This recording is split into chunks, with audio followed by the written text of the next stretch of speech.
تو ایمان بنانا، ایمان آپ کا بن گیا، ایمان کو سنوارنا، قبول کرنے سے مسلمان ہو گئے سب. لا الہ الا اللہ محمد رسول اللہ، اس کے تمام احکام کو ہم مانتے ہیں. بس یہ ایک ہی حال میں سب کا ہوگا. یہ نہیں کہ اس ایمان کے اندر چھوٹا اور بڑا مخالف نہیں، بڑے سے لے کے چھوٹا برابر ہوگا اس میں.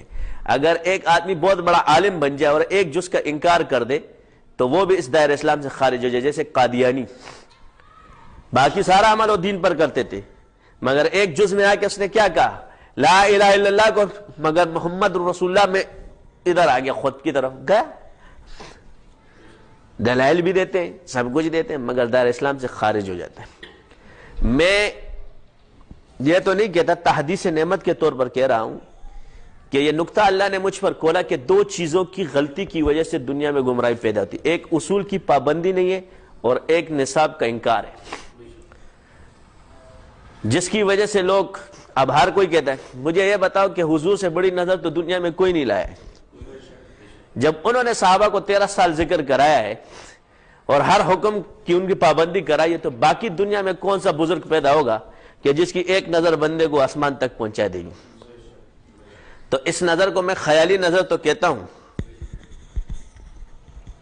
مگر جس بزرگ نے یہ تصرف کیا تو اگلا بندہ رہا بھی نہیں ہے، وہ 3 دن بعد مر بھی گیا ہے.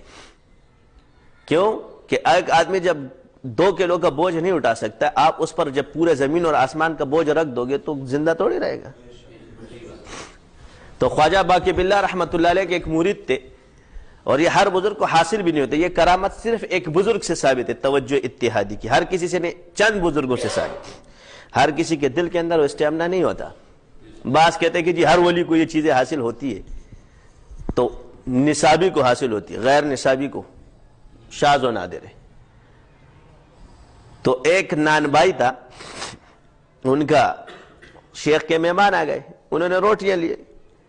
حضرت بڑے خوش، کہا بیٹا کیا مانگتا ہے آج؟ مانگ. کہا اپنی طرح بنا دے. کہا یہ نہ مانگ، کچھ اور مانگ لے. نہیں، آپ کی طرح بننا ہے. فرمایا نہ مانگیے. ایک واقعے سے آپ کل پر اس کو دلیل نہیں لے سکتے، کیونکہ بعض چیزیں جب اجماع اور قیاس آتا ہے اس میں شخصیت آ جاتی ہے کہ کس شخصیت کا قول اعتبار رکھتا ہے اور کس کا نہیں رکھتا.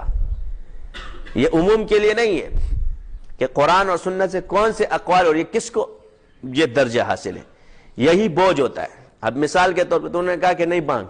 فرمایا نہیں، میں نے یہی مانگا. نہ مانگ، مجھے یہی مانگنا ہے. اچھا جو توجہ ڈالی، بالکل انہی کی طرح ہو گئے. 2 دن بعد شہید ہو گئے.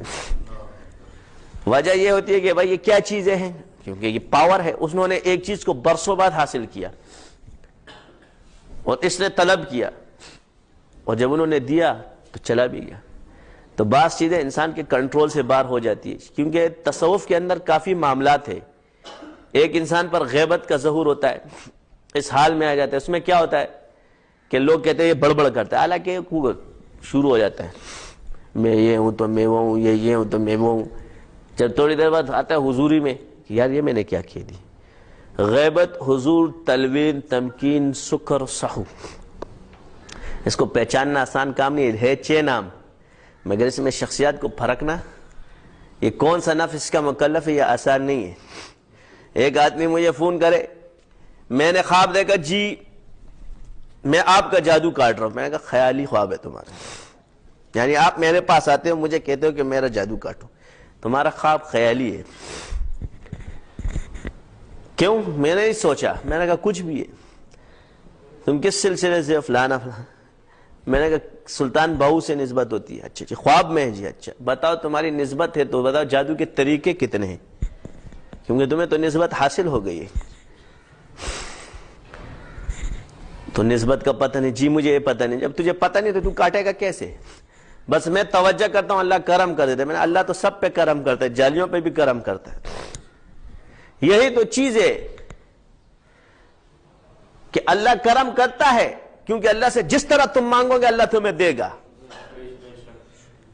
کیونکہ وہ انسان کی بندگی کے اس کے گمان کے ساتھ ہے. مگر اس کا یہ مطلب نہیں کہ اللہ تعالیٰ نے جو حق پیدا کیا اب اس کا انکار کر دیں. یہی چیزیں ہیں جب آپ لوگوں کے ساتھ ذرا سا کوئی معاملہ ہوتا ہے تو کہتے ہیں بس یہ ضروری نہیں ہے. ایک بندے نے پھونک مار دیا، بندہ ٹھیک ہو گیا. یار اس کے لیے نصاب کی کیا ضرورت ہے؟ یہ تو ایسی مثال ہے ڈاکٹر نے پیناڈول کی جن کمپاؤڈر نے دے دے کہتا ڈاکٹری خراب ہے.